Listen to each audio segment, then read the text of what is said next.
Does sin and evil exist? Should ARs be made illegal because their inventor thinks so? Is it essential to point out the race of Tyre Nichols killers? We'll talk about all of these takes and more on today's episode of Good Take, Bad Take. Hey friends, welcome to this episode of Good Take, Bad Take. This is the podcast where we gather takes from all around the internet, all across it, some good ones, some bad ones, and we go into what makes them good or what makes them bad and try to have some fun along the way. My name's Britt. I'm here with my co-host Donnie. And before we get started, make sure to like, share, subscribe, comment, all that good stuff that helps us out. If you are interested in following us on Instagram, you can follow us at Good Take, Bad Take Pod. And on Twitter, we are Good Bad Take Pod, as well as on, that's the same handle for YouTube. So without further ado, let's get into our first take of the day. We have an unnamed anonymous Twitter user. We have blotted out their name, and they tweet, "There is no evidence that sin exists. It's a construct made by man to control people's behavior." What do you think? It's funny that we get this take today because I probably about 2 hours ago I was on the phone with my manager, and he has 4 young children right now, and he was laughing because he was saying he'd set up this Hot Wheels toy that has plenty of room for 4 cars to go all at once on the same track, and he's like, but as kids are, somehow one always seems to dominate control of the whole thing, and we were laughing about that. And I feel like people who don't think that there is an innate level of sin or use other terms, like people who believe that human nature is basically good at its root, just they've never had children or interacted with children a lot. And I think that is sort of the place you have to be. You have to be so willfully ignorant and bury your head in the sand to so many things if you're going to say that there is no evidence that sin exists. Yeah. It's not, this take isn't even saying, there have to be some moral standards, but, sin as defined in the Judeo-Christian values is not necessarily it, or what. They're not even making that claim. They're saying that there's no evidence that the concept of evil exists, or sin specifically in this terminology. I think that it's exceedingly difficult to make that statement from any alignment that you're in, whether you're theistic or not. I think that people generally have what I would call natural law written in our hearts, where we at least get a sense of something that really doesn't sit right with you. When you see, a bunch of teenagers kicking a helpless puppy, something in your stomach just twists because you know that something about stronger people aggressing on something that is weak and defenseless and innocent is wrong. And that right there is the basis for sin and a very strong evidence that it would exist. Yeah, this is such not a clever, I wouldn't even put it at that, but it's such a standard, like Reddit high schooler, like I just took an intro to philosophy class in high school argument that someone makes, because they're literally just describing the world, but they're trying to box you in because it's like, well, we've described something, so therefore, because I can describe it, I can say that it's not valid. But that's not an argument, right? In any sense of that, of what an argument should be, because it's like, okay, sure, like you're using the term sin, and maybe Christians define something as sin, or define that there's a concept of sin, but like other people might call it wrong, right? Or other people might call it evil.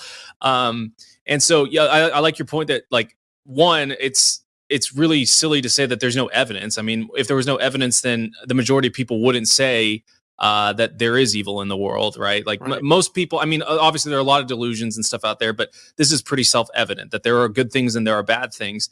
And maybe how you categorize what sin is, maybe can be used to control people, but that doesn't, change the fundamental reality, right? Like we might have arguments about how gravity behaves on Earth versus how it behaves on Jupiter, but that doesn't change the fact that that's something that's constant across the universe and it changes within different contexts and things like that. The other thing that's kind of funny about it is, I mean, this person's argument doesn't work without there being sin, right? Because they're basically claiming that, there's truth, and they're kind of hinting at that, like, well, it's just a construct to control people, and therefore it's it's not true, it's not real, and you can kind of extrapolate to therefore it's not good. But it's like, well, if sin doesn't exist, that means that good doesn't exist. That means that your argument is basically meaningless and doesn't matter, and you're not really saying anything about it. And it makes me think, this type of crazy reduction that happens when you start going down this path. Jordan Peterson has the point about how, when Nietzsche claimed that God is dead, it wasn't a triumphant thing. It was a very sad proclamation, because he believed that, when with the Enlightenment, all of the rationalism that came into being, that we are evidence-based and all this stuff, as we chip away at our moral foundation, as we chip away at what actually gives us, kind of a, the way that we feel along the edges of reality, we become actually more and more irrational, right? The more rational we thought we became, the less we actually had to guide us. And that's what would result in inevitably, the 20th century being the bloodiest century in human history.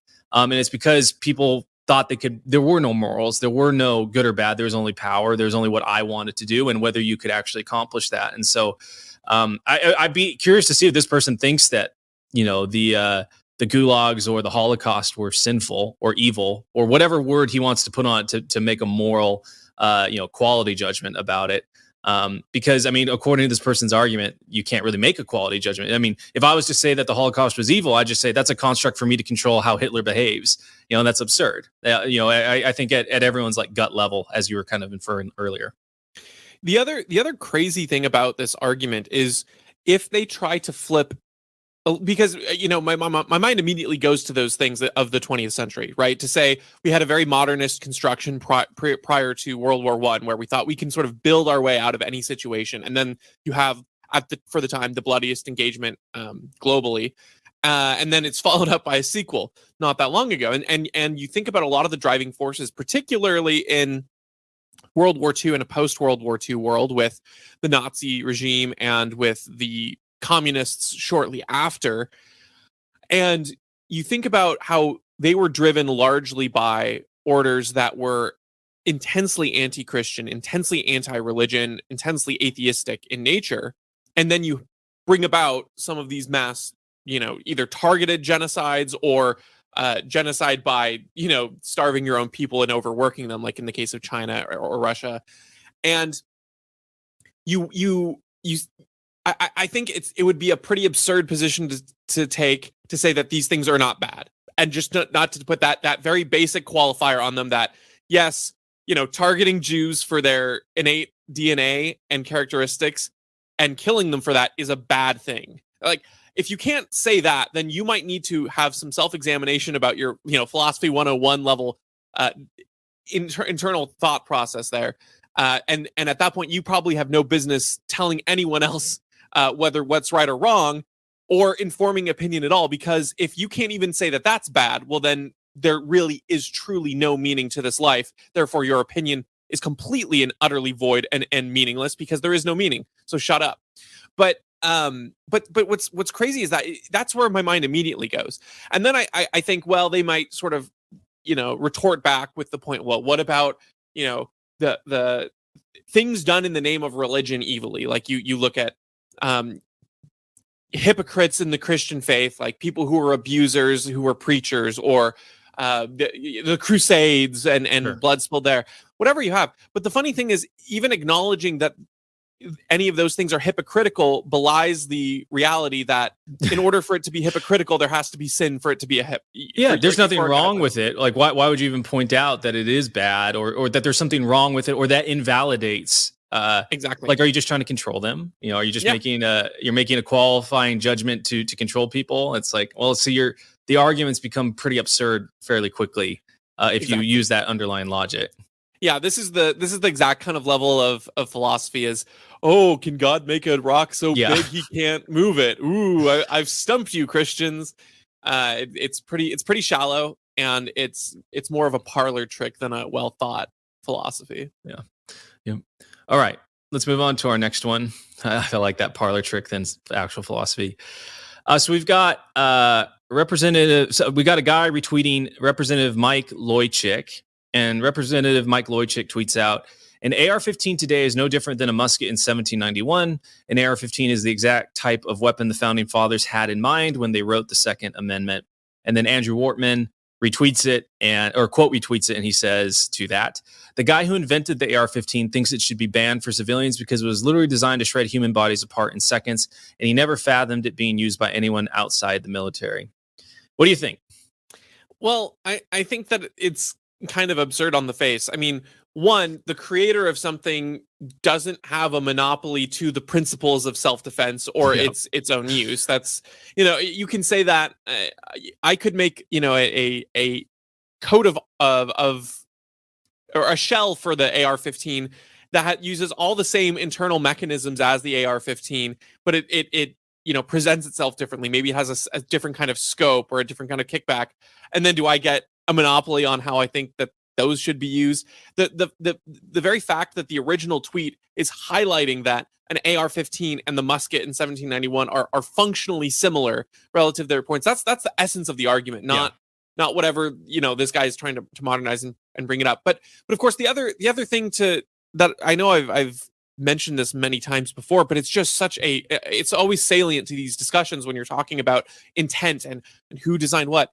The founding fathers, when they designed this, Second Amendment, were aware of automatic weapons. They were aware because they had German mercenaries who had built weapons that shot at a rapid pace without needing to reload. And there was no asterisk on the Second Amendment. There was no reasonable weapon clause. It was very much, the people of the US will form their militias because they are the people and they have the right to self-defense because of it. And that's that. So I think that whenever you're trying to say, oh, the equivalent of this time is different than the equivalent of back then, that argument gets defeated. And then just because someone has created something doesn't change the principles of self-defense that are apart from the individual use case of whatever specific tool you're referencing. Yeah, I like that you said that both like arguments are bad, because to me this is a bad take about another not very good take. It's kind of a bad take as well. And this is kind of, the Republicans really fall into this a lot, in that they think that our underlying whatever is the Constitution and the founding fathers and what the founding fathers thought. But it's like this Andrew Wortman guy correctly understands the holes in that line of argumentation. It's like, well, if you're going to appeal to authority, I can appeal to authority as well, and therefore, rendering your argument null. And that's the problem with Republicans, right? Is they don't actually argue from a stage of principle, like natural rights and things like that. They abstract it with the Constitution for whatever reason. I'm not really sure why. It's not the most powerful argument to say because this piece of paper was written by people 200 years ago, it's infallible, and that's what I'm going to appeal to. You should maybe actually further appeal to the actual principles that are espoused in that and why that plays out and why those are good. Then Andrew Wortman wouldn't have anything to really, tweet about or quote retweet you on. So Mike Leuchik, his argument's not very good. Andrews is also, it's bad for the same reason, which is he's appealing to authority, and the guy that invented the AR-15, thinks that it shouldn't be used for this. He designed to shred human bodies. It's like, okay, well, what if a person is trying to defend themselves, and the best way to defend themselves is to shred the human body of the person that's trying to attack them? It's like, well, it serves its purpose. It's all about what you're actually using it for, and the underlying principle that girds your usage of that item. I'm sure that the person that invented the hammer, meant for it to hit nails in, but I think it's something like 400 people a year die from blunt force trauma from hammers. So it's like, well, maybe does the person who invented the hammer, which obviously they invented it many, many, many, many thousands of years ago, right? But they don't have a claim about, a moral claim about how that should be used, or whether it should be banned because people have decided they're going to use it this way or that way. Nor do they have a claim to take, my father-in-law who's a contractor, or myself, or anyone that needs to use a hammer to hit a nail in, or anything that they need to hit in, to take it away from them because a few bad people use it, the wrong way. So both of these folks, they're both bad takes. We kind of get a double whammy here. Mike Leuchik has the right, I guess, end goal, but that doesn't excuse the really bad argumentation. The thing about the Andrew Wortman take that you were talking about that made me think about it in a different way is, as always, with as we highlight, so much of what we find as cringe or bad takes have to do with power instead of principles.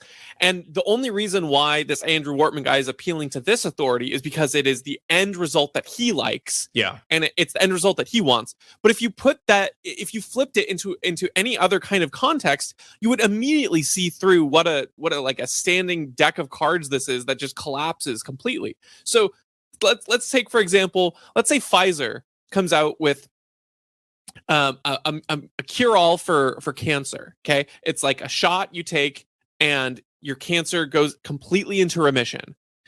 And then they start selling it in very, very select quantities to the US government to control people. And then they start saying, hey, look, we're only going to give you this cure for cancer if you get injected with a tracking data chip.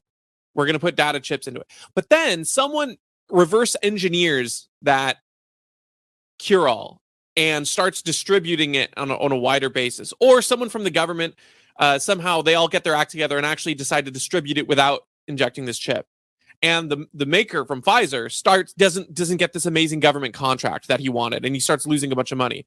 Well, this is ridiculous. The creator of the cure-all for cancer only wanted it distributed in limited quantities to specific people so he could make a lot of money. He never intended it for mass healing of the people. Like, what an absurd, stupid argument, right?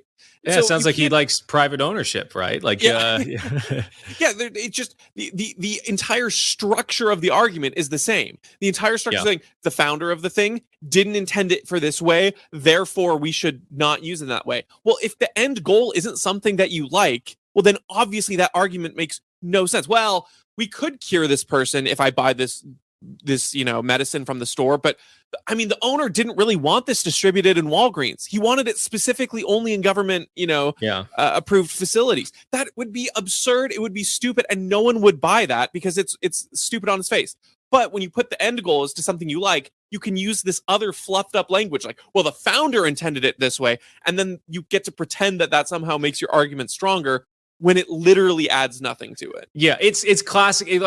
It's very if you applied it's a very almost like private property rights argument applied in the wrong way, and that like, hey, he who owns this thing or owns this whatever should be able to use it however they want. And I'm not saying that it is, but they're trying to apply that same type of logic here. And Andrew Nortman is a socialist. I think we've done one or two of his takes before, and it just reminds me of how they both sides, but primarily the left, will zoom in or out depending on what their power structure is. Like, you think about Bernie Sanders being really, really paranoid about private ownership and whether you should keep your money. And then when he gets asked, like, well, why did you make $1 million off your book? And he's like, well, if you write $1 million book, you should make $1 million. It's like, okay, like I see how it goes. It's rules for thee, but not for me, to take the classic adage. Yeah, exactly. Well, and the other justification that his types always use, I find it very frequently used with green activist leaders who will take private jets to a bunch of events. Like, aren't you polluting? And they say, well, my contribution is paying over what I'm emitting, right? Like the amount of green that saves for me going here will pay over. Or Bernie, well, the money I'm making will make a more equitable world or whatever. And of course, that's all obscene because it's the exact same thing. It's an investment in the future. The end result justifies the stupid reasoning they have to get there, which is to say, actually, I agree with you in that if you think the end result, if that's what you value and the trade-offs are worth it, then that's how generally the market can function. If you can justify the cost for a better end result, then both parties, in the transaction there are doing well. The difference is you don't get a monopoly on what is good. And that's what the thing is. Politicians always want the monopoly on the values of what is or is not worth the trade-off cost. They don't want us peons who aren't in elected office to have that, because allowing too much human freedom there is unpredictable and uncontrollable. And too many people don't share their values. They'd actually have to produce value if they can't take it from the rest of us. Yeah, exactly right. Yeah. Jordan Peterson had this fantastic interview with Joe Rogan. I think it was yesterday it came out, but he's like, how convenient that the climate activists, that their solutions also line up with it, egregiously enriching them at the same time, giving them power. It's pretty convenient and funny how that works out. Yeah, exactly. All right. Moving on to our next one. We've got, I don't know the name. It's Liberty. I don't know. They're a good page. I think it's Liberty Capybara or something like Liberty that. Capybara. And they have the picture. It's the gal from Stranger Things, and she's holding up a sign. And she's looking like, I told you so, kind of look. And the sign reads, the only reason why the government would want to disarm you after 243 years is because they intend to do something that you would shoot them for. What do you think, Donnie? I think it's a good take. My only gripe is it makes it sound like it's all been leading up to this, Yeah. to one thing.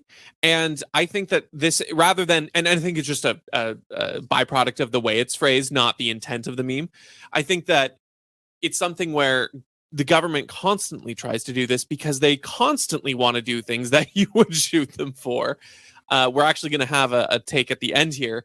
Speaking of being killed in a certain way, or wanting to maybe resist government authority in a specific context. But I mean, every totalitarian regime, every authoritarian regime starts by trying to suppress speech and or disarm the populace. You kind of have to have both in many cases, but in order to crack down, you definitely need the population disarmed. So, you know, at best, the government disarms you and you're helpless, and at worst, you're helpless and they take advantage of that, right? Yeah, I think that I think I disagree with you in a little bit in that it is closer to the point. I mean, it does kind of. I don't like it in some ways because it's very provocative. Sure. Because I think a lot of people have a gut reaction to it in a way that like makes conversation after That's fair. not productive. But I do think the only reason that we had the type of COVID restrictions that we had versus like Australia or China or any of these other places is because we've got so many guns, right? Like so many people are armed, and if they started like cracking down in such an obvious way, like it changes because they like kind of incrementally do it here. But if they crank down such an obvious way, like it's like, oh, there's a real risk of there being an armed rebellion that we couldn't control. And, you know, people will joke about, and Biden will say, well, you need an you need a fighter jet to actually take on the U.S. government. It's like, well, you know, the laughs in Viet Cong, you know, or laughs in Taliban, or laughs in, terrorists, basically, with an AK-47 that can be dipped in mud and, you know, fights in the mountains and everything like that, and kept the world's most powerful military at bay for almost 20 years. But I think the only reason that we didn't have like crazy restrictions like Australia or China is because there was that implicit threat. And so therefore, you know, they would do if we didn't have those, they would do something that we would otherwise probably shoot them for, or at least have an armed rebellion. And I think it was you who was telling me about it, but like, you know, when all the kind of unrest about the COVID stuff was going on here in Washington, and people were marching on Olympia, which is the capital of Washington. I mean, they banned any sort of carrying firearms or any sort of arms on government property or state government property because they were really concerned, you know, that something could happen, and they were concerned and afraid of the people, right? And they were afraid that what they were doing to the people would result in some sort of uprising. And for those of you who are listening and stuff, apologies. We got some construction going in the background, so if you hear some buzzing, that's what it is. Got it. Yeah, I think that. I will say this is provocative in that I think a lot of people who are not in elected office, who are not on the power end of things, who support these policies, they're not trying to do it because they want the government to do something that, you know, we would want to shoot them for. But they buy a lot of the takes that are, you know, it's for safety, it's to stop mass shooting, it's to protect the most vulnerable, and then you get swept up in an emotional response. And so when you're talking to those people, that I think they say no, like they want to protect communities. And I just think it's so naive to think that I think that those are the wrong takes. I don't think those are the ways you make your community safer. I think that that's empirically true, based on all kinds of studies and stuff that you can actually look up. But it's incredibly naive to think that the politicians in power are doing the same things you want for that, right? It'd be just as naive as for me to think that most Republican politicians want to actually, you know, prevent abortion from being banned, right? It's usually it's got some ulterior motive. I would argue, you know, the abortion thing for Republicans, it's a fundraising tool. It's a rallying point. They don't actually want to ban it because then they'd lose that. And for Democrats, they probably do want to ban guns, but it's not because of the reasons that they say. It's because you get a much more compliant population. So I think there's a steep break in terms of people you engage with on a one-to-one who believe this, and then people who are inelected, and you know, maybe that's not true on more of a state level where you have a little bit more of a direct, you know, I'm just a mom in the neighborhood who got elected to being the house, in the House of Representatives, where you have a little bit more of that kind of connection. There might be a little bit more of the sort of what I would call incorrect and wrong, but, you know, true believing kind of attempt to disarm people Sure. versus the more storied, the more seeped into the system, especially up in DC. I think those people really want to disarm you for bad reasons. Yes. Yep. Yeah. All right. Moving on to our next one. We've got in Alex Berenson quote retweet and then a bit of a thread. And so he's quote retweeting Megan Kelly. And she tweets, announcers for this Eagles 49ers game just spotted the first lady in a box. And of course, they called her, quote, Dr. Jill Biden, unquote. Wonder if she realizes what a wannabe she looks like insisting on this fake title. Get a real MD or just work on your self-esteem. And then Alex Berenson quote retweets this saying, this jumped at me too. Real MDs do not insist on having, quote, doctor, unquote, stuck to their name in situations where it is clearly irrelevant. And then he follows that up. And I was not a fan of mocking Dr. Jill Biden for her embarrassingly weak PhD thesis, but enough already. If a Republican First Lady got in with this nonsense, the scorn from the Stephen Colberts of the world would never end. What do you think? This is such a mixed bag, and it's hard for me. I might have to work out in real time whether I give it an official thumbs up or down, because, well, and to be clear, I didn't watch the game, so I didn't hear the tone with which these people spoke it or whatever. But my first inclination is the weird obsessive harping, especially at like a year ago or more, about people calling her not a real doctor, always struck me as odd, because she's not the first person who's been called like Dr. Jordan Peterson, for instance, right? Like there are PhDs who are addressed by their title doctor.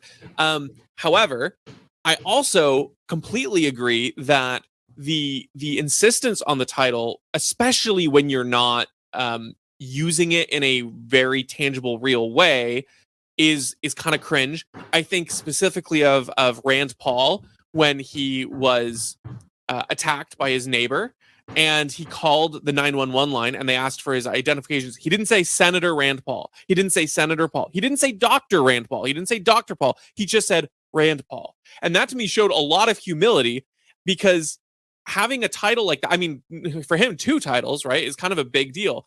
And he didn't choose that. So the insistence on including doctor in every area is really, really cringe to me. But I'm also like, why are you making such a big deal? Now, the other thing is, I don't know. Apparently, I mean, I was so uninterested in the first time I didn't follow up and read on it. But apparently, this interaction makes me think that her thesis was embarrassing and weak, according to Berenson. So I don't know if you have any light on that. That also might change the dynamic to some degree. But all that being said, it always seemed like a weird thing to harp on when there are actual real issues going around. And this is just more like, oh, she's a little bit pompous and arrogant when she shouldn't be. Yeah, I think I agree with you that it's a mixed bag. I don't know if the take itself is a mixed bag, but maybe the controversy around Dr. Jill Biden is a little bit of a mixed bag, because like you're saying, like we called Jordan Peterson Dr. Jordan Peterson, or I can't think of other folks, but it reminded me though of I had a law professor in school, and I can't remember the actual credential, but there's like a doctor equivalent for lawyers. And he joked, because he has the credential, but he's like, yeah, the lawyers decided that we need to have some sort of like doctor title. So we invented this whole thing to make it so that we could claim that same equal status, because we do the same amount of school as doctors and have the same amount of, we should have the same status or whatever. And it just reminded me, anyone that is worthy, I guess, of like me calling them doctor in my brain, that I respect enough to be like, oh, I'm going to call Dr. Jordan B. Peterson, Dr. Jordan B. Peterson. They probably wouldn't care if I called them Jordan or hey, Mr. Peterson or whatever. Just like my law professor didn't care if I don't even remember this is how humble the guy was. I don't even remember the credential that he said that he had. I had another business professor who got his doctorate, and he's like, yeah, I'm a doctor now, and I don't want you to call me, doctor. I'm not going to say his last name, but I don't want you to call me that. All it means is I can show up 15 minutes late, to class. He's like, that's what happens. If you only have a master's degree, you can only show up 10 minutes late. But if you're a professor and you've got a doctorate, you can show up 15 minutes late. And he joked about that. And so, these type of people are very humble and awesome. What I don't like about the Dr. Jill Biden thing, though, is that it's very clear that they are using it as a way to be like, oh, it's a status. It's a vanity thing for her. It's Dr. Jill Biden is going to coach you on, the new recommendations for the COVID vaccine. Like I remember that occurring about a year and a half ago. It's like, that's kind of deceptive, to have to like, it's like, I want to know, is this an MD, a medical doctor, if she's going to be giving me medical advice, Like that could borderline deceptive. I think it was purposely deceptive to be like, oh, I got advice from a doctor, listen to a doctor. It's like, well, there's a big difference between, a doctor of education recommending a shot to me versus, a pediatric doctor that I've seen since, whenever. And I think that Alex Berenson is spot on that if there was, let's say Melania Trump had a doctorate, like there would be no end of scorn and mocking from the late night TV show hosts and all these people. So it is really true that like we were saying earlier, the only principle for a lot of these people is power or their own agenda. And that comes to the titles as well, right? What they will or will not mock. And so they think that, well, we want to give validity to this person that, adheres to our ideology. So we're going to give her that title. I did watch the game. I watched it with my dad, and it did strike me pretty weird when they zoomed in on her and like, oh, it's Dr. Jill Biden. It's like, first of all, I think the thing that's most important is that's the first lady. Yeah. That's the first lady. It's like First Lady Jill Biden, but it's like, oh no, it's Dr. Jill Biden. Like even the title on the screen didn't have the First Lady. It was just Dr. Jill Biden, and so it's like, oh, that's kind of weird. And I don't know. Whether she has control of that, how that's done, I don't know. But I think it really speaks to like whatever mythos there is around her and how they want to portray her and what they're trying to push. Yeah, I agree. And hearing that context, because that was my other question was, whether or not they let in with sort of a first lady Dr. Jill Biden or not. Because I agree. I think the most relevant title, because there is, I think, a level of respect that people try to address each other by, taking politics out of it. The reason why you would use someone's formal title is a sign of respect, like you've earned this this thing, and so I'm doing this as sort of a social convention to address you. Same way why we would say Mr. or Mrs. in the or Miss or however you want to address someone and use their last name. It's just sort of a deference of level of respect. So if someone's earned that title and they want to be addressed by that, fine.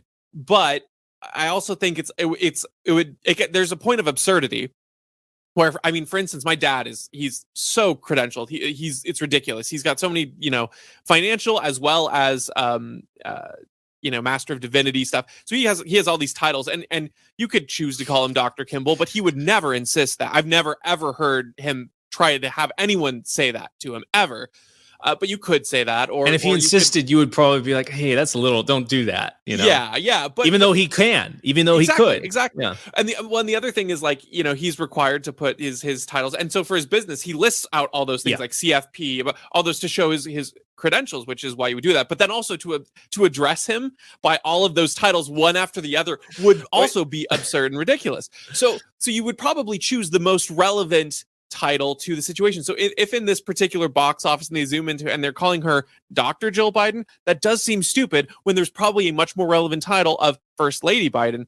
And I mean, like, it'd be like, I don't know, zooming in on if assuming he was still alive, former President Eisenhower, and being like, there's General Eisenhower. It's like, well, yeah, but and that's actually that.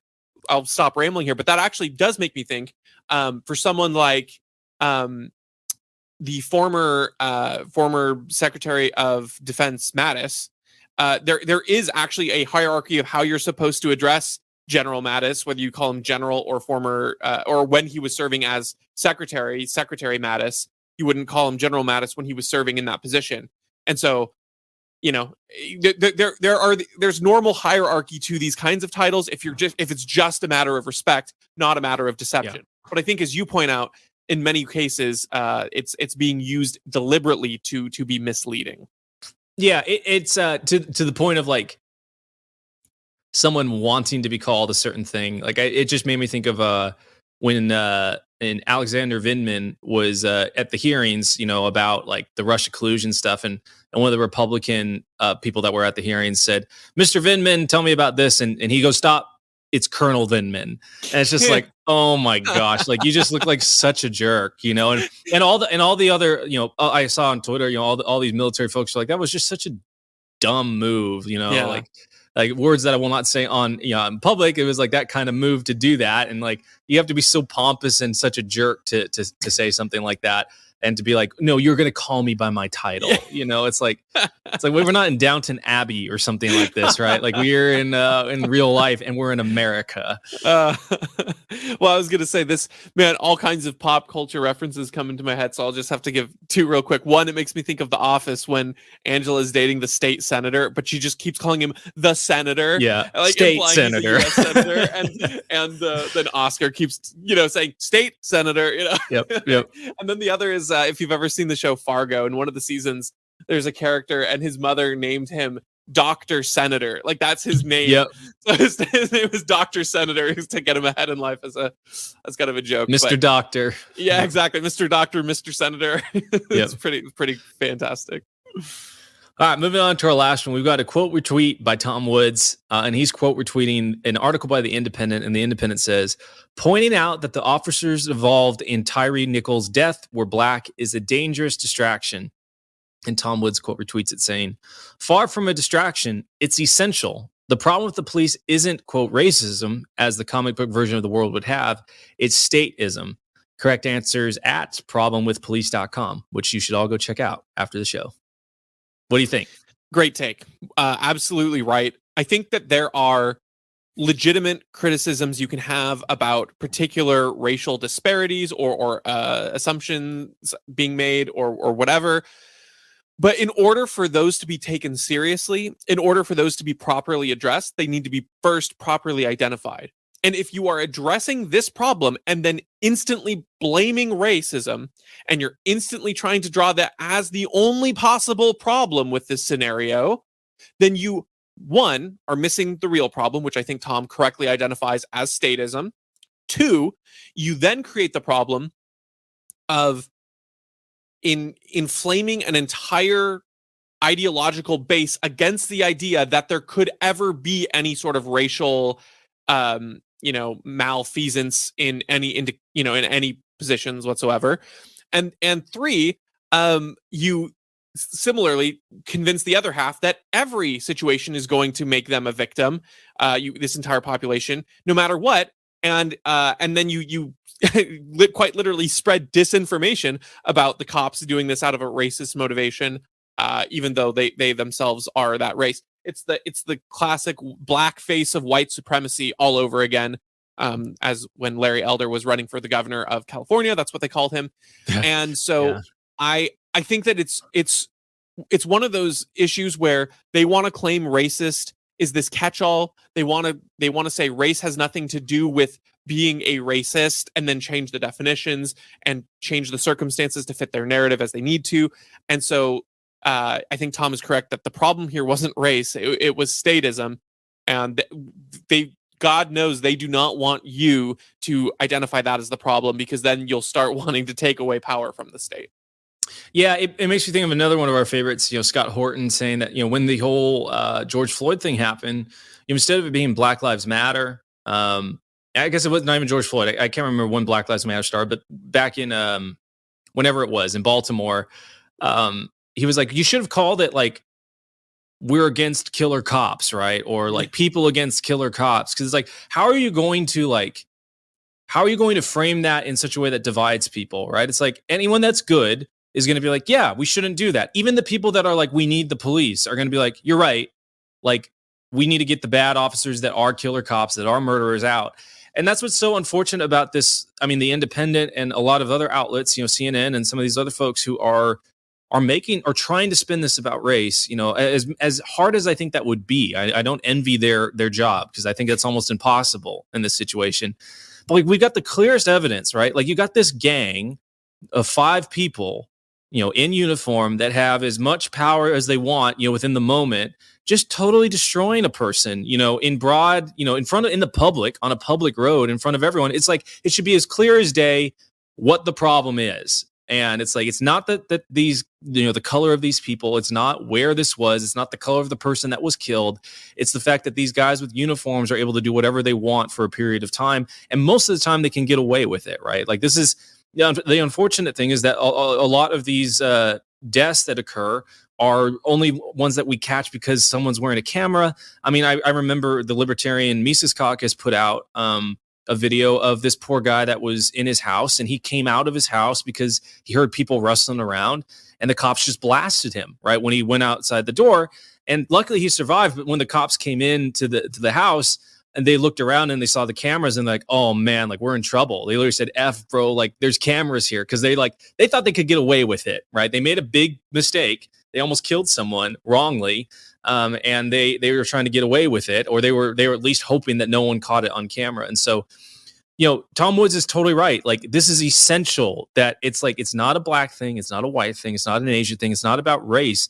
It's just a thing about there's a power dynamic that occurs when you have people that have qualified immunity. They can do whatever they want at any time that they want to anyone that they want. And if you resist, they can still kill you, right? It doesn't matter.